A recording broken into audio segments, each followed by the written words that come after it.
Hey, ¿qué tal? ¿Cómo están? Bienvenidos nuevamente a su podcast Los Inseguros. Qué nota tenerlos nuevamente por acá, la verdad súper emocionados. Quédense por favor hasta el final, llegamos con el capítulo 5, ya vamos por el 5 y pues nada, vamos a ver qué nos depara hoy el capítulo aquí en su podcast. Sí, Dani, súper emocionados del tema. Hoy tenemos un tema súper interesante que genera y despierta muchísima curiosidad. Además que pues viene en la línea de lo que venimos hablando en el capítulo anterior, ¿no? Entonces, si no lo vieron, pausen acá, váyanse al capítulo anterior, porque hoy vamos a hablar del cannabis medicinal. Ok. Tenemos un invitado de lujo, Dani, que pues te deseo el honor de que lo puedas presentar. Ok, bueno, con ustedes y aquí en Los Inseguros, Juan Rafael López, médico cirujano de la Universidad Nacional, especializado en dolor, cuidado paliativo de la Universidad del Rosario, experto en cannabis medicinal. Y pues nada, miremos a ver qué nos tiene que contar hoy el doctor Juan. Doctor, bienvenido, ¿cómo estás? Dani, muchas gracias, Johnny, muchas gracias por la invitación, honrado de tener este espacio y poderlos acompañar y en lo posible pues ayudarles a sacar todas esas dudas que tienen ahí pendientes. Claro que sí. Pues no, a ti muchísimas gracias por aceptar como esta invitación. Y pues bueno, antes de entrar en materia, cuéntanos, cuando dices que trabajas con cannabis medicinal, pues digamos que cuál es la primera reacción que dice la gente o qué es lo que te dice las personas cuando te escuchan decir que trabajas con cannabis medicinal. Ok, bueno, muchos tratan de confundir cannabis medicinal con cannabis recreativo, ¿no? Ok. Es lo que más frecuentemente ocurre y la gente piensa que lo que yo formulo tiene mucho que ver con lo que la gente consume de manera recreativa y son cosas diametralmente opuestas, ¿sí? Ok. Es un medicamento que tiene unas indicaciones médicas claras, unas contraindicaciones también pueden ser absolutas o relativas, que podemos ir hablando de eso. Y adicionalmente hay pacientes que pueden acceder al medicamento, tener indicaciones de uso del medicamento y otros pacientes que realmente no se van a beneficiar del medicamento. El desconocimiento de cannabis medicinal es muy grande. En Colombia no creo que seamos más de 10, 12 médicos que sepamos algo de cannabis medicinal y tengamos una especialidad, bien sea médica o quirúrgica, después de haber hecho medicina. Claro. Yo tuve la fortuna de ir a estudiar a Ottawa, Canadá, con un grupo que fuimos de médicos de Colombia. Fuimos 2 grupos realmente de 6 personas. Dentro de esos 12 que fuimos, estamos trabajando en cannabis 3 de los 12 en el país. Ok. Porque pues mucha gente no cree en el medicamento, no le interesa o está pues encaminado a usar otro tipo de terapias o demás. Yo soy médico alopático, yo pues uso en mis pacientes lo que el paciente necesita, uso opioides, morfina, hidromorfona, manejo pacientes con cáncer, dolor oncológico, no oncológico y pues uso tratamientos convencionales. La diferencia es que tuve la fortuna de ir a estudiar cannabis medicinal y aprendí sobre el medicamento, sobre la molécula, los beneficios terapéuticos que tiene y lo aplico en mis pacientes cuando es necesario. El uso de cannabis es un medicamento que tiene la opción de complementar los tratamientos que ya tenemos o se usa como una alternativa terapéutica cuando los tratamientos convencionales han fallado. ¿Cuál es la reacción de la gente? Bueno, uno que confunde el medicinal con el recreativo y no solo los pacientes o la gente en común, sino también los colegas que no conocen sobre cannabis. Claro. Entonces algunos molestan, uy, esto es un jíbaro legal y qué tal, es una cosa. Sí, porque he atendido a esta gente de los ministerios de justicia, atendí al exministro de Justicia Osuna, que pues ellos son los que regulan el fondo de estupefacientes y cannabis es una sustancia o medicamento controlado en Colombia a través del Ministerio de Justicia del fondo de estupefacientes. Entonces, pues eso me ha permitido darme a conocer en el ámbito tanto médico, científico como, ¿qué otra manera de decirlo? En todos los ámbitos, porque he atendido gente y personalidades importantes del país, políticos, actores, actrices, modelos, y muchos llegan buscando cannabis como una alternativa terapéutica ante el fallo terapéutico de tratamientos convencionales. Claro. Doc, y nosotros podríamos estar ahí hablando de que la gente llega buscando marihuana, o sea, pues que digamos que desde el nombre, pues esa es la relación que uno encuentra. Entonces, como nosotros acá queremos es desglosar esa letra menuda. Tal cual. Queremos arrancar desde el principio. ¿Y cuál podría ser esa diferencia entre el cannabis medicinal y, por decirlo de esta manera, y no sé si lo estoy diciendo bien, pues el recreativo o la marihuana? Ok. Primero, los nombres son diferentes. Cannabis es el nombre científico de la planta. Hay diferentes tipos de cannabis, ¿sí? Tanto para uso recreativo como para uso medicinal. El cannabis recreativo solo se puede usar de una manera que es fumado, ¿sí? Okay. Y se usan plantas específicas que normalmente son Creepy, Punto Rojo, Rotterdam, que se han manipulado genéticamente para que tenga niveles altos de una sustancia que es la que pues se fuma, que es el THC o el tetrahidrocannabidiol. Los medicamentos se obtienen de otras especies de cannabis, sativa, rudealis e índica, que son unas especies de plantas totalmente diferentes a las que se usan para generar obviamente el cannabis recreativo. Dentro de las plantas para generar medicamentos tenemos concentraciones máximas permitidas por el Ministerio de Justicia del Fondo Nacional de Estupefacientes de 20 miligramos de THC en la flor. Las sustancias están en la flor hembra, hay flor macho y flor hembra en las plantas, cualquiera que sea de cannabis. Y hay unas estructuras en la planta que se llaman tricomas, que son unas estructuras que protegen a los vegetales, ¿sí? Okay. Entonces, las rosas tienen espinas y las espinas vendrían a ser tricomas, que son unas estructuras de carbonato de calcio que permiten que pues, la planta no sea agredida y por eso pues, generan daño al agresor en este caso, que puede ser cuando uno va a coger la rosa. El frailejón también tiene lo mismo, si conocen a nuestro amigo Ernesto Pérez. Sí. Entonces, los frailejones tienen una especie de pelusa, que uno los ve y es blanca. Así como Esa pelusa es carbonato de calcio y se llaman tricomas. En cannabis ocurre lo mismo y dependiendo del tiempo de exposición a la luz del sol de la planta, asimismo se concentran las sustancias con las que fabricamos los medicamentos, que son el THC y CBD. El tricoma, dependiendo del color que adquiere, si hay 24 horas de exposición a la luz, si hay 18, 12 o menos, adquiere una tonalidad diferente. Cuando tenemos 24 horas de luz, exposición todo el tiempo, el tricoma se vuelve café oscuro, casi negro, y cuando la exposición de luz es menor o menos tiempo, entonces el tricoma es un poco más claro. Y eso también cuando uno ve la planta va a identificar qué cantidad o qué concentración va a tener de los fitocannabinoides, que son las sustancias que nos permiten hacer los medicamentos.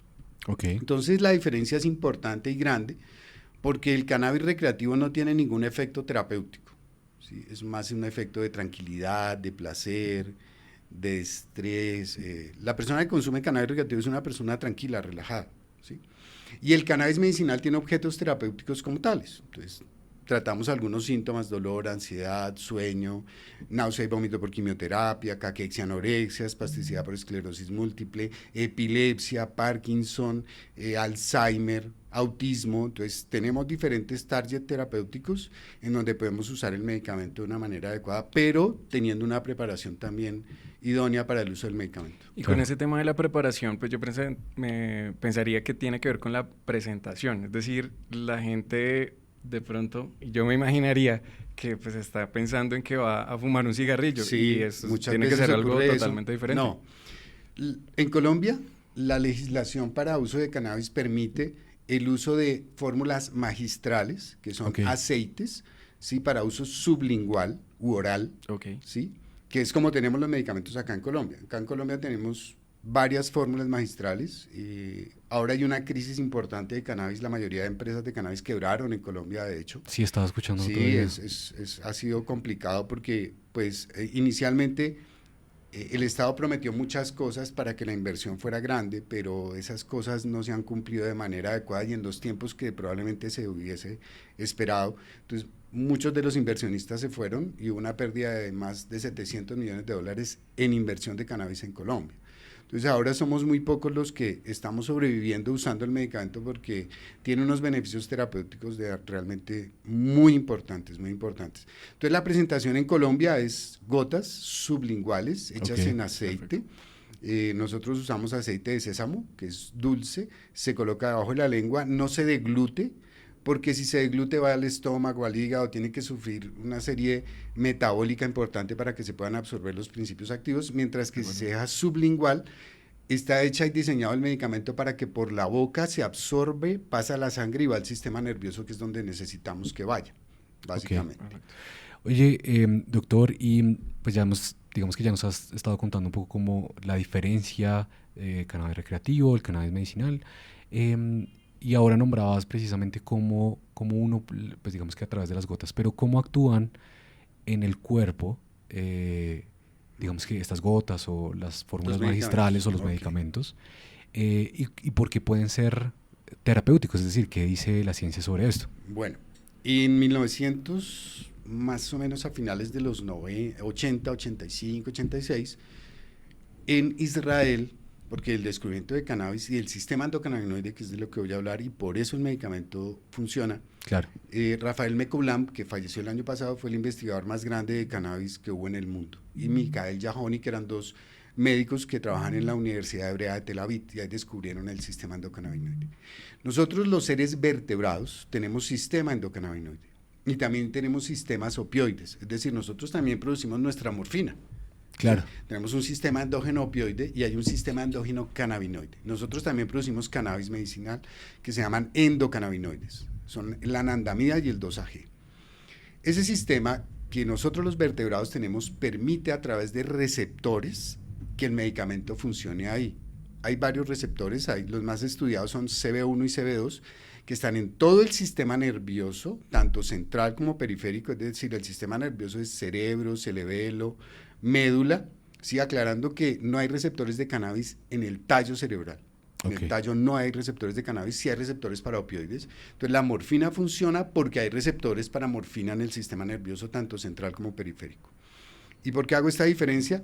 Porque ningún paciente en el mundo se va a morir por sobredosis de cannabis por un paro respiratorio, porque al no tener receptores el tallo es el que controla nuestro sistema respiratorio y circulatorio, que son algo que nosotros no controlamos, el tallo controla eso, esa estructura.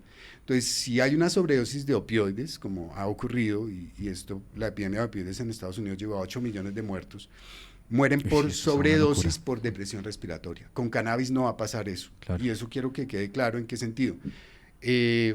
Esto es un espacio serio y tratamos de hacerlo pues, relajado, chévere, pero académico. Claro. Porque he visto videos de TikTok en donde la gente habla de que los niños se van a morir porque comen gomitas de cannabis por depresión respiratoria, cuando eso es falso.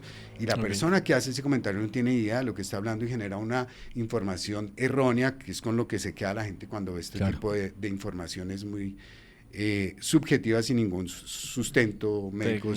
Claro, y a la final eso es el fin, un poco como con lo que iniciamos esto en los inseguros, ¿sabes? Como le leemos la letra menuda, le desglosamos el tema, porque si no, no haríamos nada, y tienes toda la razón. Y creo que eso lo hablábamos ahorita un poco cuando estábamos hablando para organizar nuestra reunión y este día, y es que tú me decías, es que hay un montón de información falsa. Y muchas gracias porque aquí la estamos desmitificando y aquí estamos hablando pues precisamente contigo, que eres un experto en el tema y que no vienes estudiando esto. Veía en entrevistas anteriores que te hacían que estás más de 10, 15 años trabajando precisamente en este tema, entonces es lo importante. Doctor, hablemos de lo bueno y lo malo frente a esos tratamientos y cuáles son esos principales beneficios del cannabis medicinal. Ok. Bueno, lo bueno es mucho, ¿sí? Como este sistema endocannabinoide que nosotros, los seres vertebrados, tenemos, tiene unos receptores, esos receptores son los que permiten que el medicamento funcione, y esos receptores están en muchísimas estructuras del cuerpo y del sistema nervioso. Entonces está en el núcleo de sueño, en áreas de dolor, en el punto gatillo para náusea y vómito que tenemos en la parte posterior del cerebro, en la parte de aprendizaje, cualquiera que sea, de comportamientos. Entonces, en todos estos sitios y todos estos núcleos y estructuras hay receptores para cannabis, por eso cannabis tiene un target terapéutico tan amplio. Claro. Sí, controla muchísimos síntomas, cosa que no hacen los otros medicamentos. Yo pues soy especialista en dolor y yo tengo que usar algo que llamamos analgesia multimodal para manejar el dolor exclusivamente. ¿Sí? Por ejemplo, el paciente con cáncer o paciente con dolor benigno, entonces es un dolor mixto, tengo que usar neuromoduladores, tengo que usar opioides débiles, fuertes, a veces corticoides, depende, procedimientos, hacemos bloqueos y otro tipo de cosas para mejorar la calidad de vida de los pacientes y controlar el dolor. Pero con cannabis pasa algo, y es que además de controlar el dolor, puede controlar otros síntomas, que es lo que es beneficioso y maravilloso del medicamento. Entonces, en el ciclo día-sueño, en el ritmo circadiano, tiene mucho que ver cannabis, tanto las fórmulas ricas en THC como CBD, en náusea y vómito por quimioterapia, en caquexia, anorexia, mejora el apetito del paciente que está en tratamiento de cáncer por la quimioterapia, o los pacientes que tienen VIH y SIDA, que pues están débiles, no quieren comer. Cannabis entra a jugar un papel importante ahí. En epilepsia, que es donde surgió realmente el uso de cannabis medicinal como tal, hay una epilepsia refractaria que se llama el síndrome de Dravet. Okay. Es un síndrome en donde los seres humanos nacen sin canales de sodio en las células. Nosotros, recordemos, tenemos electrolitos en el cuerpo, sodio, potasio, cloro, magnesio y todo eso, que se llaman micronutrientes. En estos casos, la célula tiene esos canales. Todas las células tienen canales sodio, potasio, y eso tiene que ver con dolor, con transmisión de dolor, con problemas cardíacos. Tenemos medicamentos que para el corazón, bloqueadores de canales de calcio, todo este tipo de cosas. Entonces, los niños que nacen sin canales de sodio convulsionan 300, 400 veces al día. Ningún anticonvulsivante sirve realmente. Y es porque, como no hay ese intercambio de sodio tanto afuera o dentro de la célula, eso desencadena una alteración eléctrica que es lo que lleva a que el paciente convulsione. ¿Sí? El sodio lo que hace es transformar o traducir efectos físicos a efectos de potencial de acción, como electricidad. Okay. Por eso pedimos electroencefalograma, electrocardiograma, electromiografía, porque todos somos electricidad. Entonces, en estos casos, como el sodio no puede trabajar porque no hay canales, pues eso genera una descarga eléctrica a nivel cerebral que hace que el paciente convulsione 300 veces al día. Y ahí se partió la historia de cannabis en dos, porque una señora que tuve el placer de conocer cuando estuve en Canadá, conocí a la paciente y a la mamá. En ese tiempo no había internet, era muy difícil obtener información, acceso, tanto claro. buena, mala, dependiendo. Ella estuvo por ahí averiguando y alguien le dijo que lo que le había servido a alguien para esas convulsiones era cannabis. Y ella empezó a procesar el cannabis en su casa en California, cocinándolo y haciendo todo de manera artesanal. Entonces, el cannabis, cuando hay un fenómeno que se llama carboxilación, cuando se fuma, libera unas sustancias que se llaman terpenos, que el olor no es agradable, pues de la mata de cannabis, pero los terpenos son los que le dan el olor a la piña, al limón, a la naranja, al pino, que son las sustancias más frecuentes en el reino vegetal, los terpenos. Entonces, los terpenos de cannabis no tienen un olor agradable, o sea, son fuertes. Entonces, todo el barrio se llenó de ese olor. Entonces, es el olor característico. Empezaron todos los vecinos. Que todos conocemos. Claro, todos los vecinos llegaron allá, llamaron a la policía, que esta señora, que narcotraficante, que esto, que lo otro. Entonces, la policía llegó allá a hacer como una redada y era una señora cocinando en una olla express flores de cannabis para hacerle unas gotas a su hija que convulsionaba 300 veces. Pero eso está... Entonces, ella empieza... O sea, la iban a detener y todo, y cuando ella explica lo que está haciendo, entonces hizo un giro la noticia y todo, y estaba Fox y una cantidad de cosas, entonces empezaron a centrar la noticia en la señora y en lo que estaba haciendo por su hija, y ahí se partió en dos el uso de cannabis medicinal, ya habiéndose descubierto el sistema endocannabinoide en Israel, donde Mekulan también se dio cuenta de que los niños con ese síndrome se beneficiaban del uso de cannabis medicinal. Entonces, es otro tipo de patología que se controla. En Alzheimer, nosotros los médicos no curamos nada. ¿Sí? Nosotros los médicos, si uno curase, nadie se moría. Es una premisa mía, nosotros no curamos nada. Tratamos enfermedades y controlamos complicaciones. Entonces, hay enfermedades tristes como Alzheimer, como Parkinson, como autismo, que es una condición con la que podemos nacer algunos seres humanos. Entonces, el paciente de Alzheimer, la pérdida de memoria va acompañada de muchas otras cosas, de agresividad, de alteración de sueño, de inapetencia, de alteraciones comportamentales abruptas. Hay fases maníacas en donde se vuelve agresivo, fases depresivas, melancólicas y demás. Cannabis ayuda a controlar esos síntomas realmente que van acompañando al Alzheimer. No es que controle el Alzheimer, no, claro. Pero sí hay unos estudios que hablan de que sí mejora la degradación de una sustancia que se llama acetilcolina, que es lo que tiene que ver mucho con Alzheimer. Ahí están las investigaciones hasta ahora haciéndose. En Parkinson también mejora toda la parte motora, que eso fue lo que a mí me enamoró de cannabis en Canadá. Cuando yo estaba en los talleres y en la clínica, vi pacientes que llegaban con el Parkinson terrible, o sea, caminando mal, una marcha magnética, brailálicos, temblores, no podían cialorrear, salivando todo el tiempo. Y empezamos a usar cannabis con ellos aspirado. En Colombia no es legal el cannabis aspirado. En Canadá sí, y con unas dosis específicas de flor, dependiendo de pues, el tipo de flor, si tiene THC o CBD, y los pacientes iban caminando perfectos, como si no tuvieran nada. Increíble. Yo quedé con la boca abierta y quedé maravillado, y eso fue lo que me llevó a enamorarme del cannabis. Entonces, el target terapéutico es infinito, eso es lo bueno del cannabis. Lo malo es lo que se desconoce, creo yo. Ok. ¿Sí? Porque, o sea, pero ¿te refieres a lo que hace falta por descubrir? Claro. Ok. Porque es mucho. Desde lo que acabamos de escuchar, pues casi que donde exista la posibilidad de una enfermedad que genere dolor.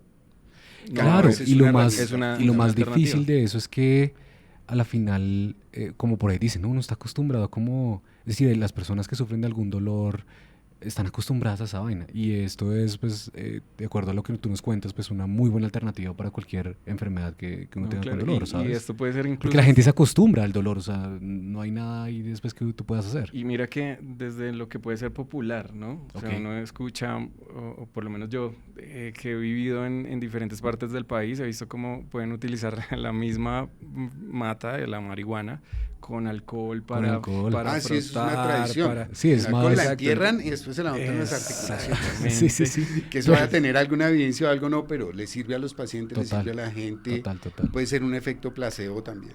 Y también con eso yo quiero decir pues que ha estado presente, o sea, siempre ha estado Sí, no, presente. claro. Lo que pasa es que, bueno, desde lo bueno, lo que acabamos de escuchar, y desde lo malo, bueno, Total. todo lo que No, puede pasar. y en otras, pues digamos que en todo lo que estudiamos del doctor, en otras entrevistas también decíamos que esto es milenario, esto no es que... Claro. Es decir, hasta ahorita se estudió el cannabis medicinal, pero esta ¿El uso? el uso... No, el uso viene desde el siempre. 2600 antes de Cristo, Claro, como medicinal. como medicinal, claro. Entonces se encontraron, por ejemplo, en el antiguo Egipto, faraones con bolsas de flores de cannabis ricas en THC.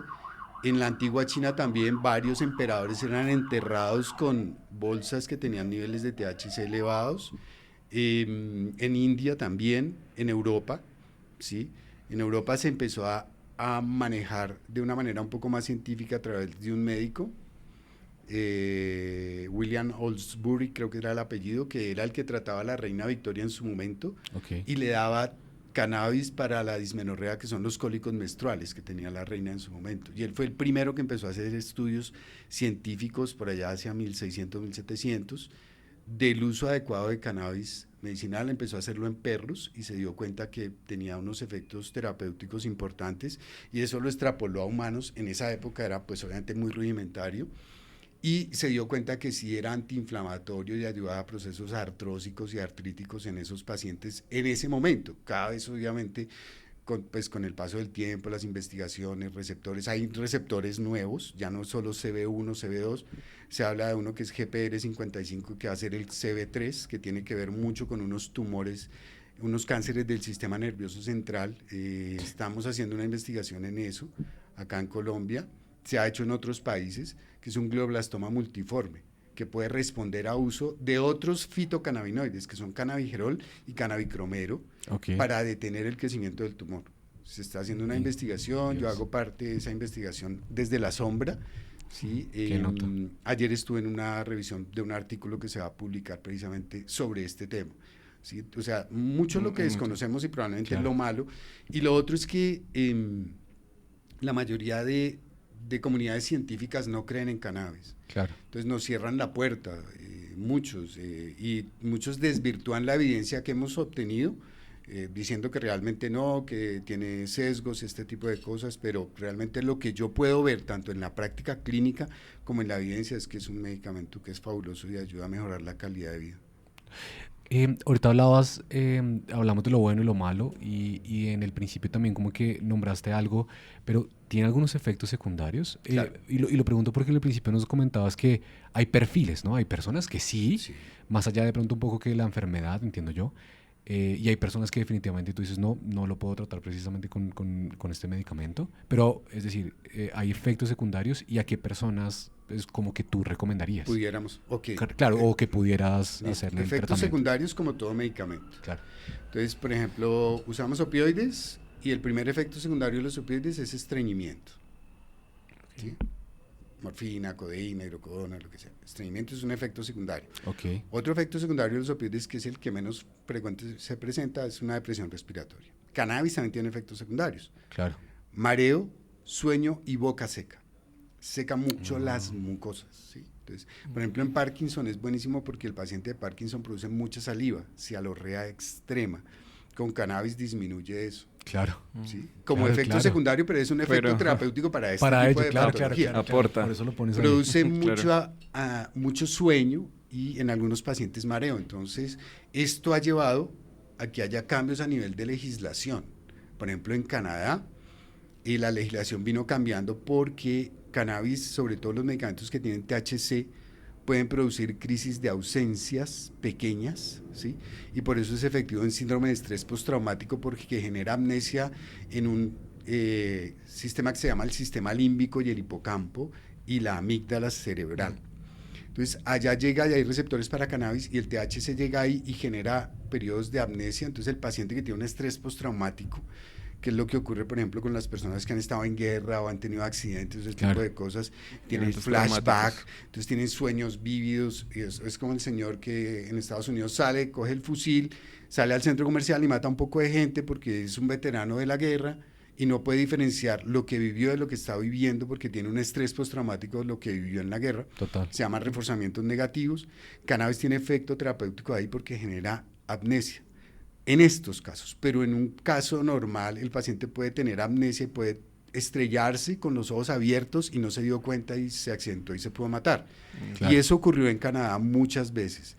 Canadá es un país muy tranquilo, tiene la extensión de Estados Unidos de costa a costa, pero tiene el 10% de la población de Estados Unidos. Claro. Estados Unidos tiene 350 millones de habitantes, Canadá tiene 30-35. Las ciudades son distantes, no son tan grandes como las de Estados Unidos, pero, por ejemplo, eso llevó a que, como son distancias tan largas, hubo un momento en que hubo muchos muertos por accidentes de tránsito en Canadá.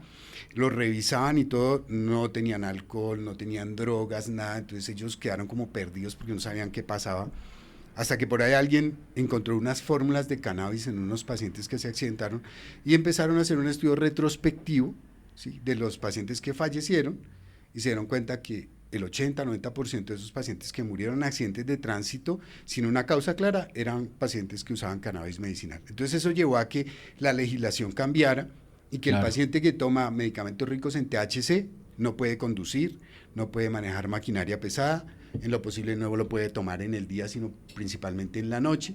Y adicionalmente, si por ejemplo a una persona de estas la encuentran conduciendo y ven que toma cannabis, le hacen un ticket y lo reseñan como cualquier persona que se pasó un alto, hizo un accidente o cometió un delito. ¿Sí? Se le retiene el vehículo y pues eso cambió porque eso llevó a una cantidad de muertos que no se sabía inicialmente cuál era la causa y eso cambió un poco la legislación en Canadá. Entonces, esos son los efectos secundarios, somnolencia, mareo y un poco de boca seca.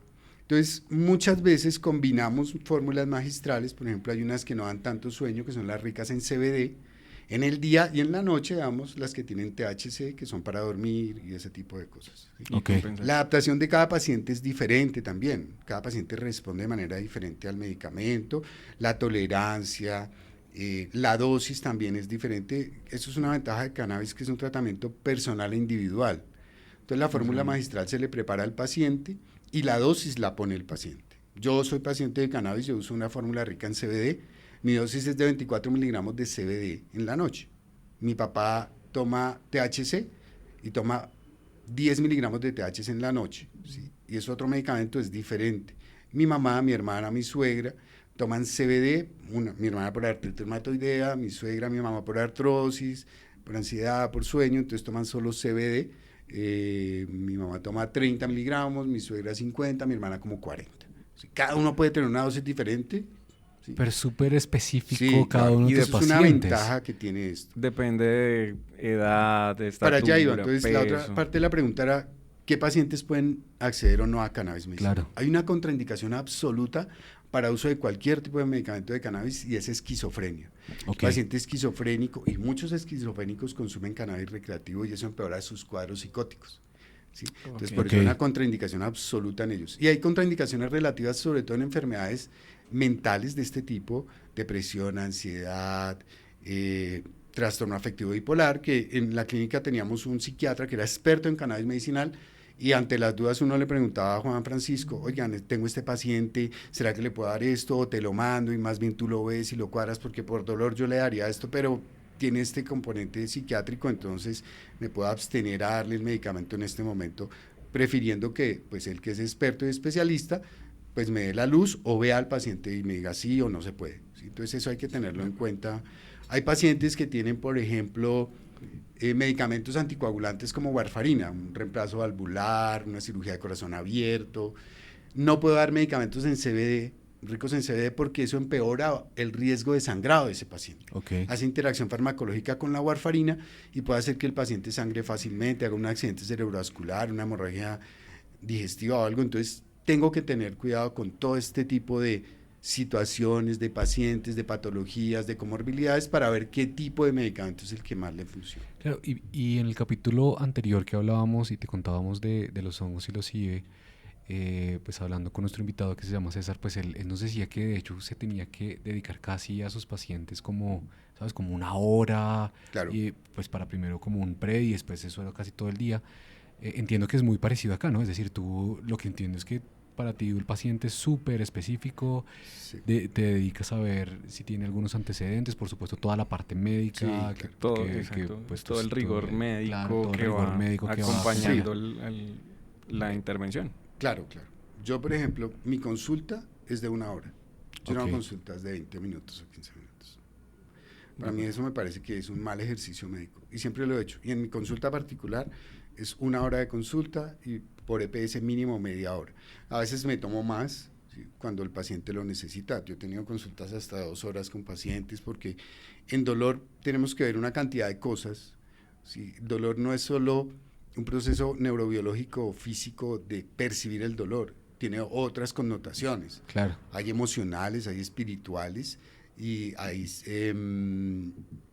es una teoría que se llama dolor total, que es una suma de diferentes dolores. Entonces está el dolor físico, que es el que hablamos normalmente, el dolor social, ¿sí?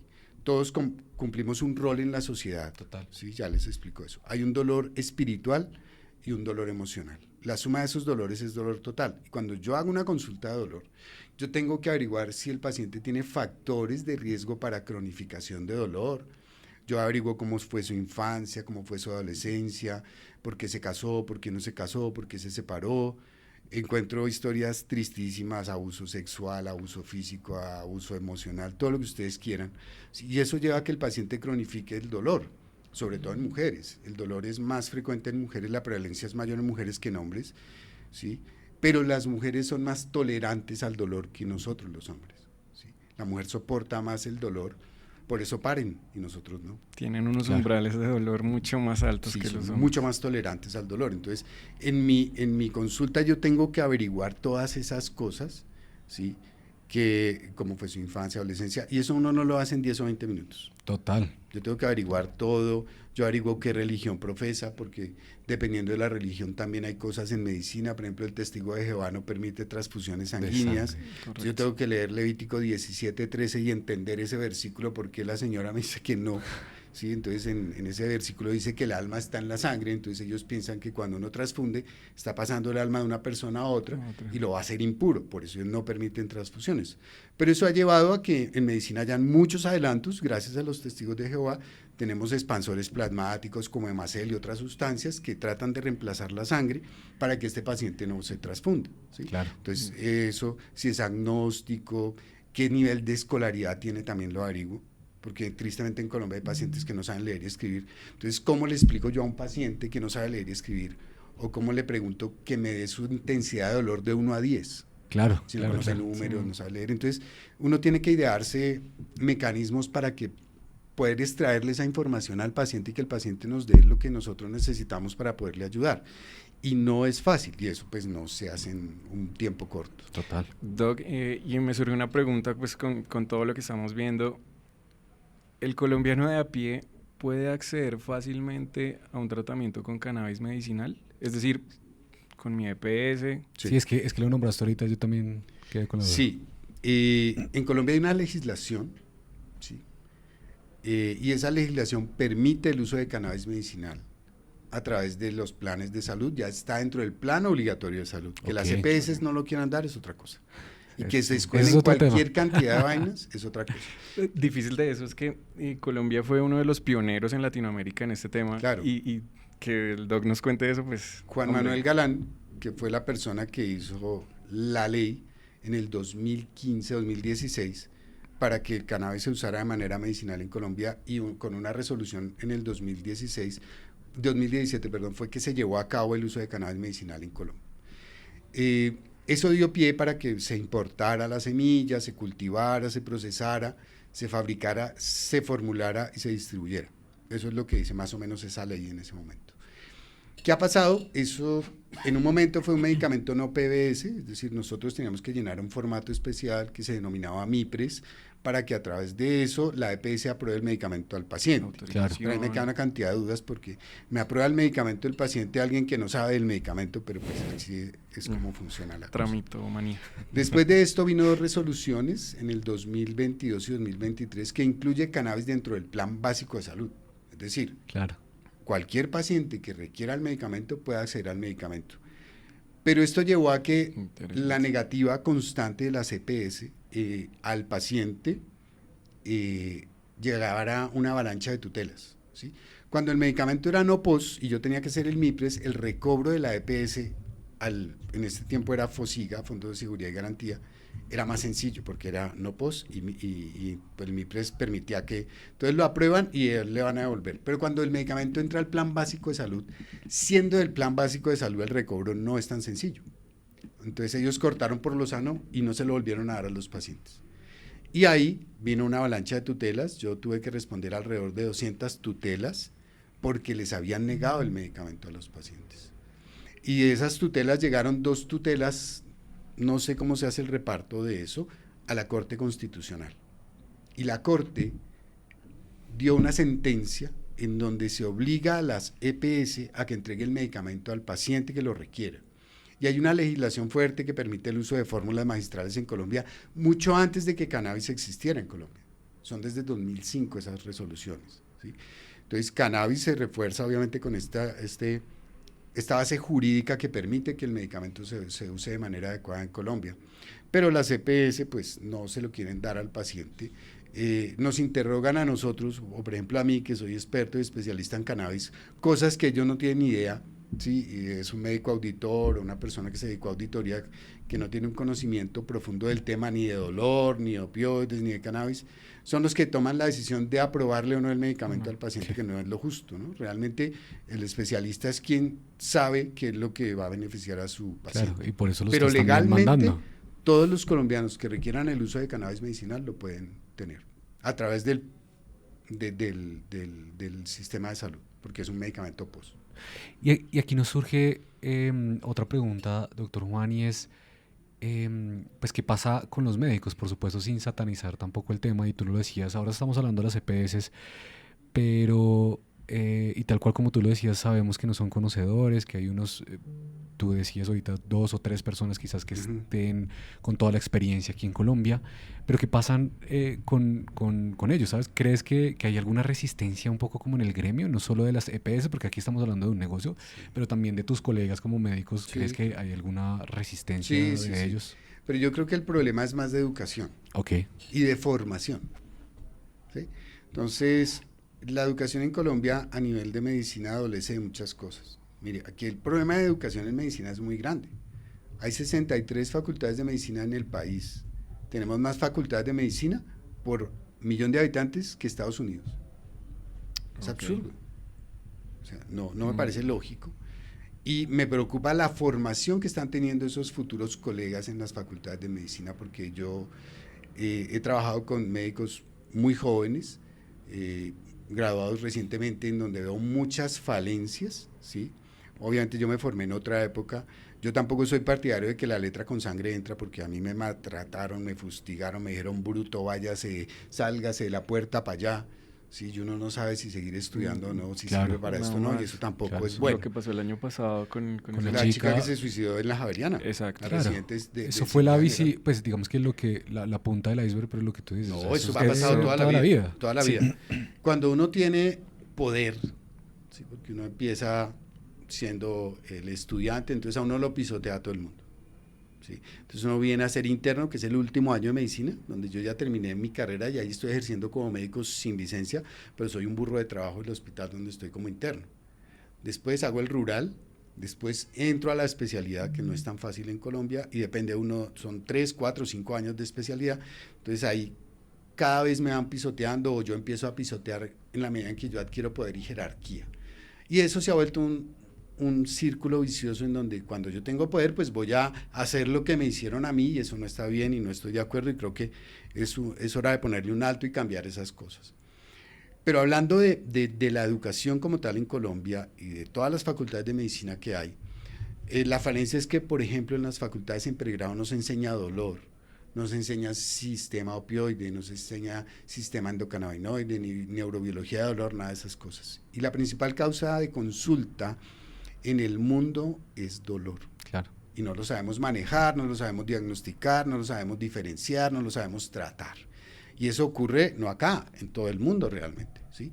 En algunos países como Inglaterra, donde se desarrolló la teoría del dolor total, eso ahora es una cátedra obligatoria desde hace más o menos 15, 20 años atrás, que no es mucho realmente, digan este siglo, obligatoria, como anatomía, como pediatría, como... Yo en el Rosario la tenía como electiva y en la nacional, entonces los estudiantes que querían rotar en el servicio lo podían hacer.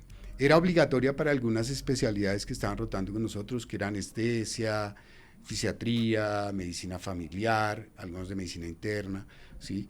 Lo tenían como electiva, pero por ejemplo lo que era fisiatría era obligatoria, medicina familiar era obligatoria en algunas escuelas como el Bosque, la Nacional y obviamente en el Rosario también era obligatoria para los residentes de la especialidad de dolor y cuidado paliativo.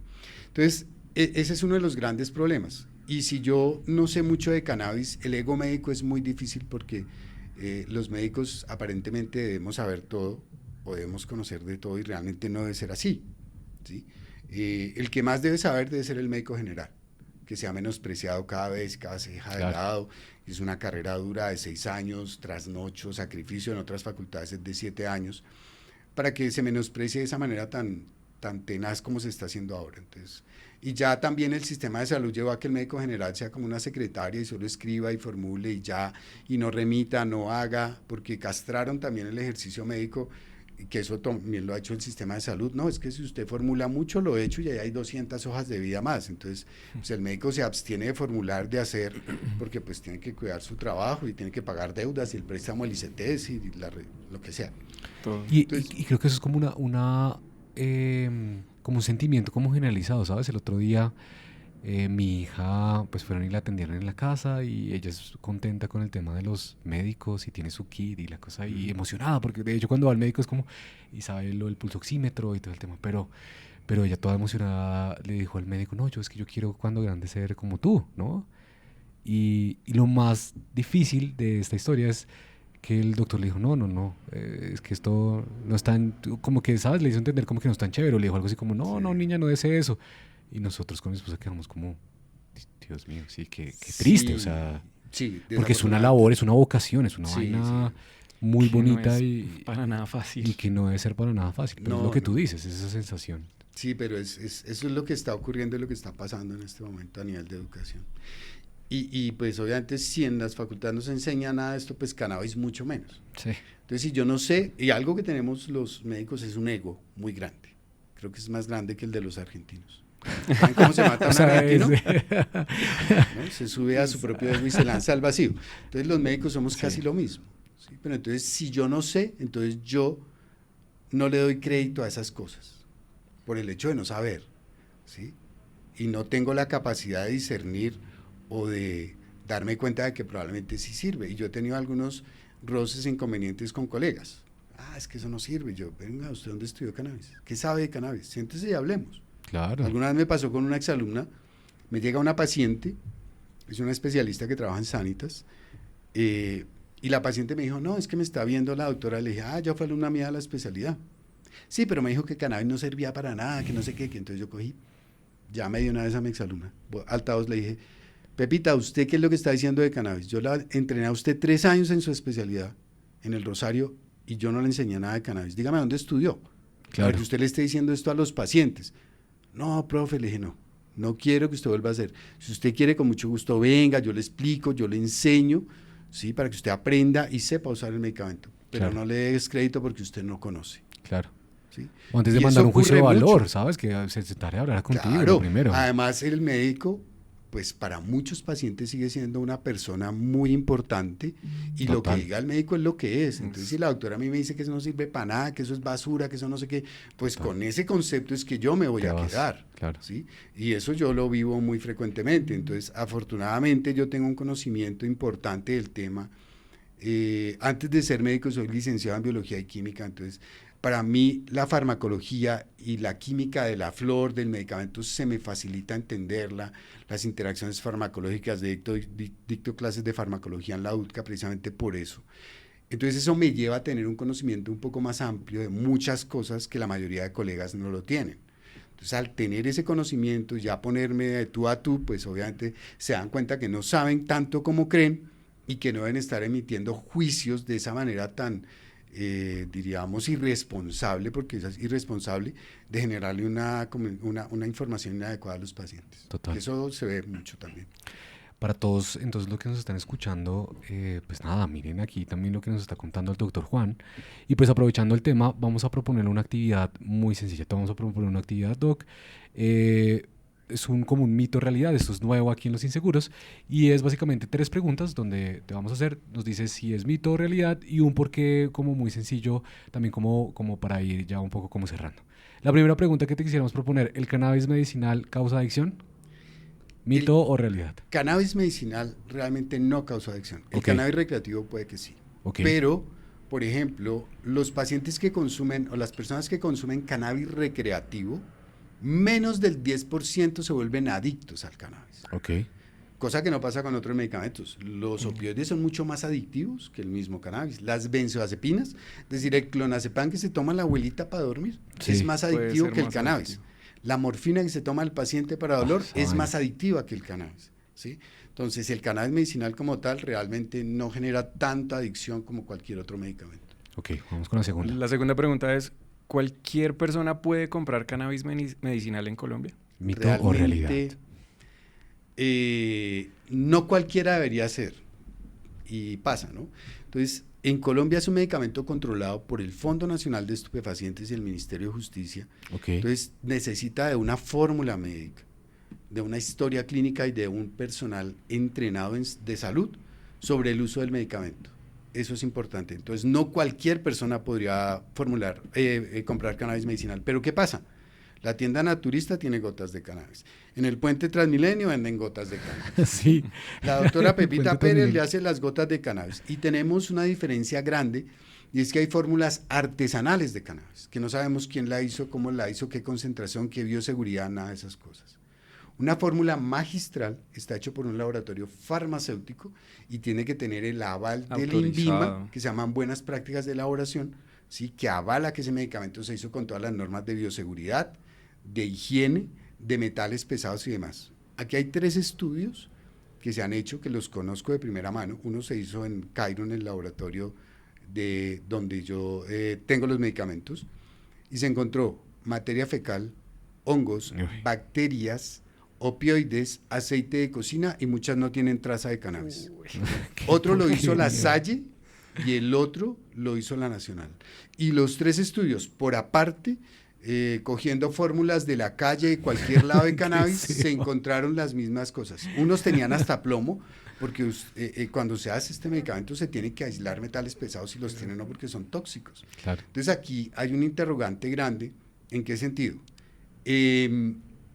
Cuando vimos eso y vimos que tenían benzodiazepinas y tenían opioides, eso sí puede generar una depresión respiratoria en un paciente que consuma ese tipo de sustancias, que cree que es cannabis y no lo es, y un paciente puede morir por una depresión respiratoria usando esas fórmulas artesanales que tienen esos componentes. Y ahí le van a echar la culpa a cannabis. Por eso aclaré al principio que ningún paciente en el mundo se va a morir por una sobredosis de cannabis por depresión respiratoria. Pero estas fórmulas tienen tantas cosas que un paciente con una fórmula artesanal podría morir.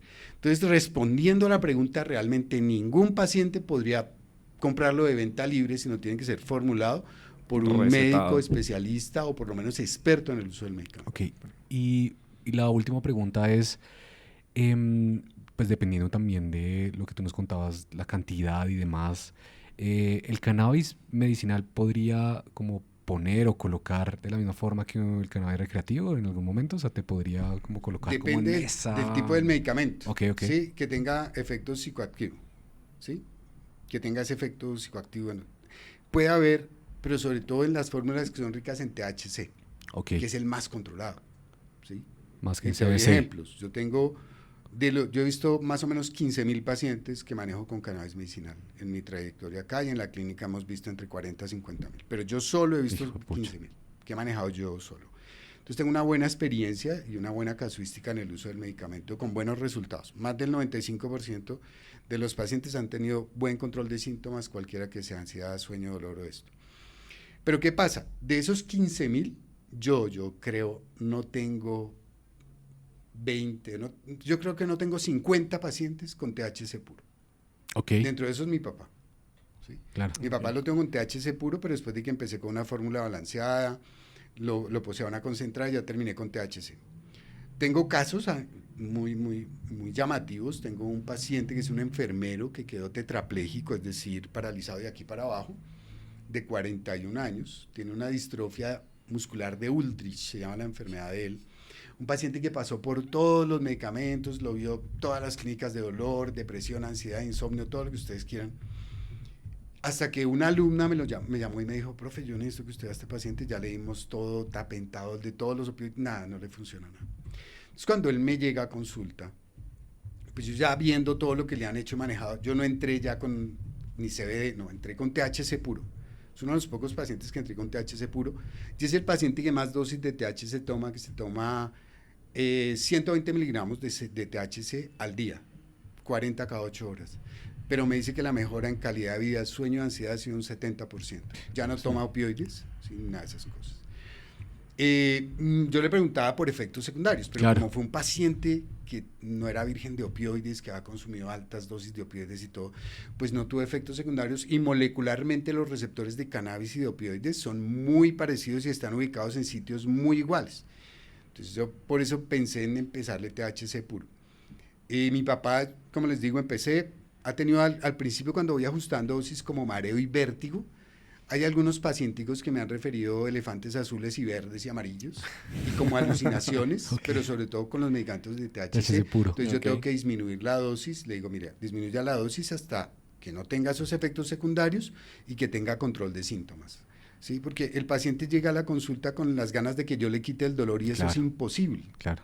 Yo no puedo quitar el dolor. Mi objetivo es disminuirlo a un nivel que sea tolerable.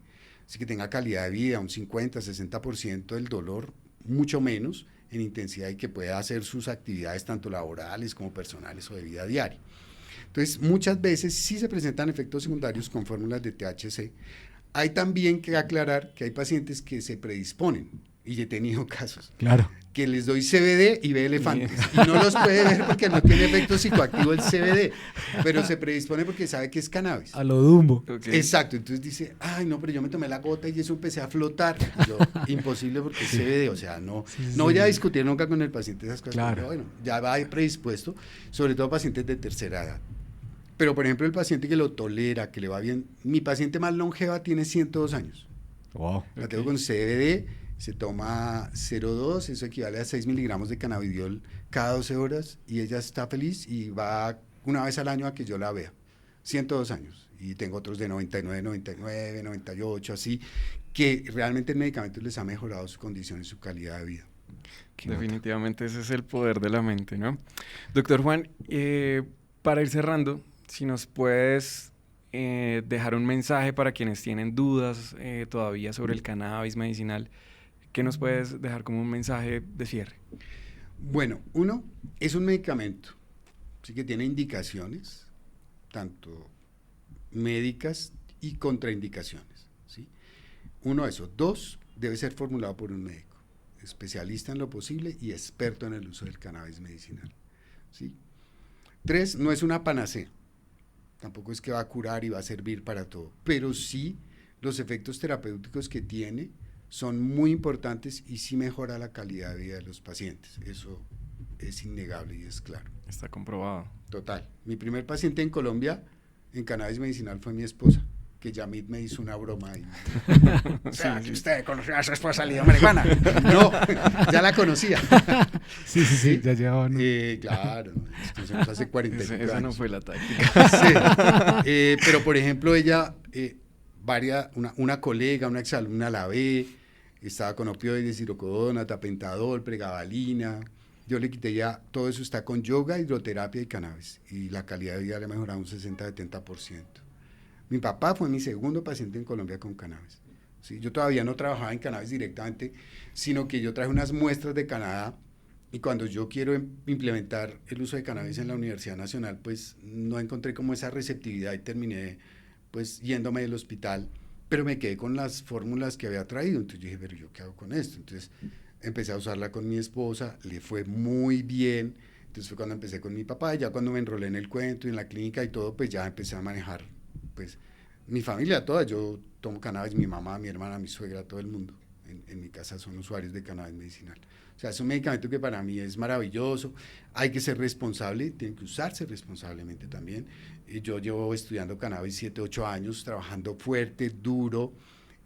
Pues obviamente lo sumo a lo que sé de mi especialidad, y eso ha llevado a que de pronto tenga un éxito a nivel terapéutico con mis pacientes.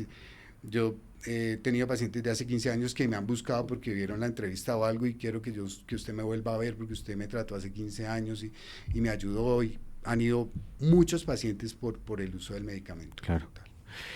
Doctor Juan, y ya en serio, entonces, para terminar, ¿cómo te encontramos de pronto en tus redes sociales? ¿Algún correo electrónico? ¿Tu número de celular o lo que nos quieras compartir para las personas? Ahí tienes la dirección a donde hago consulta particular. Ok. Eso lo vamos a dejar entonces en una parte. Lo dejamos entonces ahí en los comentarios. Y hay unos teléfonos a donde pueden llamar y pueden solicitar cita. Ok, entonces... Sin problema. Ok. Y igual te vamos a taguear también en las redes sociales por si alguna persona también pues yo no soy muy de redes sociales. Está bien. Va a tocar meterse a las redes sociales. Perfecto. Pero estoy con mi nombre en Facebook. Hay pacientes que me googlean mucho. Ok. Googleando es que me han encontrado Juan Rafael López Sánchez, y a través de eso pues han llegado a la consulta de la clínica básicamente, pero tendré que volverme en redes sociales experto. Me encanta. No importa. Igual creo que si tienes Instagram, igual ahí la gente si te va a buscar. Sí, ahí más, mi te puede hermana taguear. creó un Instagram y ahí estoy por ahí. Me encanta. Pues nada, doctor Juan, muchas gracias por compartir tus experiencias este día pues, con nosotros, contarnos en serio toda tu experticia, todo tu conocimiento. Creo que ya, Johnny, quedamos como mucho más claros en nuestro capítulo que se va a llamar pues que todo lo que usted debería saber sobre cannabis medicinal. Perfecto, y pues para los que nos están escuchando, nos están viendo, por favor no olviden seguirnos, darnos like. Estamos en Instagram, TikTok, YouTube, Spotify, nos pueden escuchar. Y pues bueno, queremos seguir conversando de inseguridades, salud, bienestar, seguridad. Nos vemos en el próximo capítulo. Todo. Síganos. Chao. Muchas gracias. Chao. Nos vimos.